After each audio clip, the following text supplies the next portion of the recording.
ஒரு வழியா தமிழக வெற்றி கழகம் டிவிகேயோட விஜய் தலைவர் வந்துட்டு அவங்க போட்டியிடுற தொகுதிக்கான வெற்றி வேட்பாளர்களை அறிவிச்சிட்டாரு. பல தடைகள், இணைய பிரச்சாரம் பண்ண விட மாட்டேங்கிறாங்க, ஒரு மண்டபம் புக் பண்ண முடியல, ஒரு ஹோட்டலில் புக் பண்ண முடியல, பண்ண முடியலன்னு இல்லை, அவங்களுக்கு அதுக்கான விதிமுறைகள் தெரியாமல் திணறிக்கிட்டு இருந்தாங்க. ஒரு வழியாக இன்றைக்கி ஒரு ஹோட்டலில் வச்சு 234 கேண்டிடேட்ஸ் யாருங்கிறதையும் அனௌன்ஸ் பண்ணிட்டாரு. அது என்ன ஒரு பெரிய ஆச்சரியம் அப்படின்னா, அந்த 234 பேரையும் அனௌன்ஸ் பண்ணிவிட்டு நம்ம 234 ஜெயிக்கிறோம், உலக சாதனை பண்ணுறோம் அப்படின்னு ஒரு பெரிய காமெடி பண்ணார்.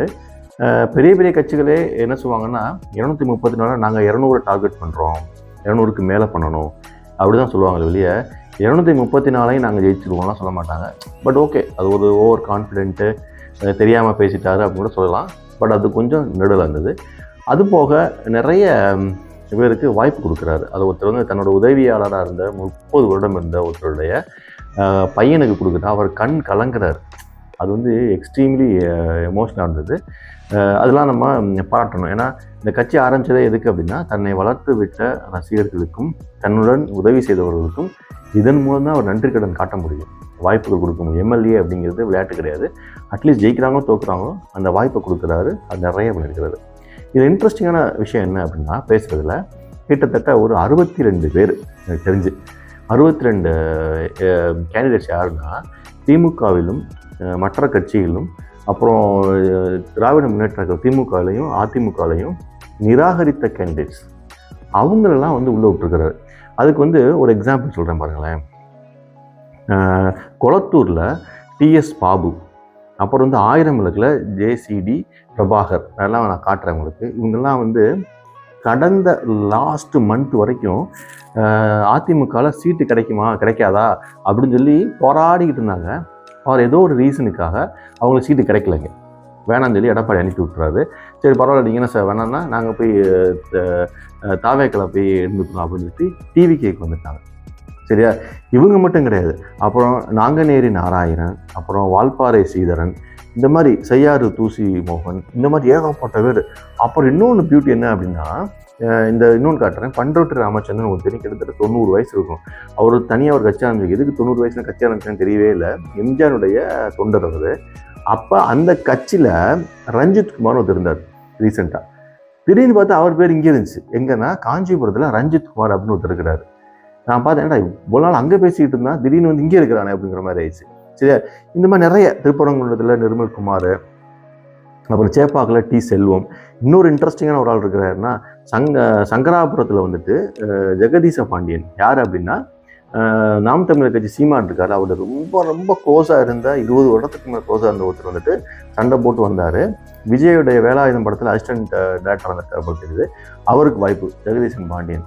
அவர் நான் இங்கே போவேன் அங்கே போவேன் வேல்முருகன்ட்ட போய் கடைசி இங்கே வந்துட்டார்.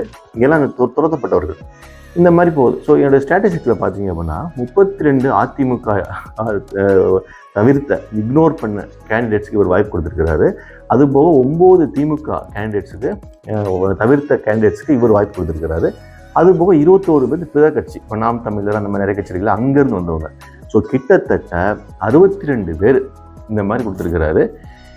இது ஏன் இவங்க வெளியே வந்திருப்பாங்கன்னா, மற்ற கட்சி ஏன் கொடுக்கல அப்படின்னா, ஏதோ ரீசனுக்காக கொடுக்காம இருந்திருப்பாங்க. அவங்க ஊழல் பண்ணுறாங்க, அந்த ஊழலை சரியான கமிஷன் கொடுக்காம இருக்கலாம், லாயல்ட்டி பிரச்சனையாக இருந்திருக்கலாம், பப்ளிக் இமேஜ் பிரச்சனையாக இருந்திருக்கலாம், லீடர்ஷிப் ஸ்கில் இல்லாமல் இருக்கலாம், நல்லா பெர்ஃபார்ம் பண்ணாமல் இருக்கலாம்.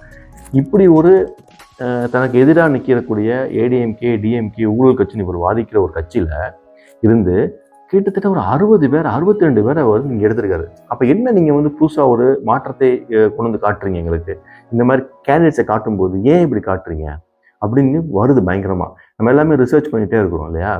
இதை தாண்டி இவர் வந்துட்டு புது ரத்தத்தை பாசுறேன், புது பசங்களை கொண்டு வரேன் அப்படிங்கிற பேரில் சில பல பசங்களை மட்டும் வச்சுட்டு மெஜாரிட்டி ஆஃப் த பீப்புள் அப்படின்னா பணம் வாங்கி தான் சொல்கிறாங்க. இவர் 2 கோடி 3 கோடி கொடுக்கணும் அப்படிங்கிறாங்க. இந்த 62 கேண்டிடேட் பார்த்தீங்கன்னா கண்டிப்பாக பண பலத்தோடு இருப்பாங்க. ஏன்னா நிறைய வந்து சம்பாதிச்சிருப்பாங்க. அந்த பணங்களை கொடுத்து இந்த சீட்டை வாங்கியிருப்பாங்களோன்னு தோணுது. அது மட்டும் இல்லாமல் செங்கோட்டைன்னு ஒரு முக்கியமான ஒரு ஆள் இருக்கிறாரு. அவர் என்ன செய்வார், நம்ம பார்த்துட்டீங்க, ஒரு கம்பெனிலேருந்து ஒருத்தர் ரிசைன் பண்ணி ஒரு மேனேஜர் போயிட்டு ஆரம்பிச்சுங்களேன், அவர் சும்மா போக மாட்டார். ஒரு நாளுக்கு கூப்பிட்டு போவார். கூப்பிட்டு போனப்போ சும்மா இருக்க மாட்டார். அங்கேருந்து கூப்பிட்டு இருப்பார், நீ வரியா இங்கே வரியான்னு. கிட்டத்தட்ட அது நடந்துச்சோன்னு சந்தேகமாக இருக்குது. அதே மாதிரி ஆதவ அர்ஜுனா இருக்கார் இல்லையா, அவரும் இந்த வேலையை பார்த்தாரோ அப்படின்னு தோணுது. ஸோ நீங்கள் ஒரு புது கட்சி, புது சக்தியாக உள்ள வரீங்க, நான் தான் மாற்று சக்தி, தீய சக்தி அழிக்க போகிறேன் அப்படின்னா தீய சக்தி வந்து ஒரு 60 எடுத்து வச்சிருக்கீங்க. அது எவ்வளோ முரண்பாடாக இருக்குது. ஸோ இதெல்லாம் யோசிக்கணும். ஸோ இவருக்கு தெரியுமான்னு எனக்கு தெரியல. விஜய்க்கு இந்த 62 பேரும் போன வாரம் வரைக்கும் அதிமுகலையும் திமுக இருந்தாங்கிறது தெரியுமான்னு எனக்கு தெரியல. ஸோ எதை வச்சு இது எவால்வ் ஆகுது? இவ்வளோ பெரிய பவர், இவ்வளோ பெரிய மூவ்மெண்ட் பண்ணுறாரு. நல்ல விஷயம் கரெக்டா? இந்த ஒரு இண்டஸ்ட்ரியிலேருந்து இப்படி வந்து செய்ய மாட்டாங்க நிறைய பேர். பீக் ஆஃப் த கெரியர்ல இருந்து வரமாட்டாங்க. ஆனால் வந்து செய்யும்போது அவருக்கு புரியுதான்னு தெரியல எனக்கு. ஸோ அதே மாதிரி ஒரு கட்சியிலேருந்து துரத்தும் போது பல பிளாக் மார்க்கோட தான் துரத்துவாங்க. அவங்கள கூட்டி வச்சுக்கிட்டு நீங்கள் என்ன செய்ய போறீங்கன்னு எனக்கு தெரியல.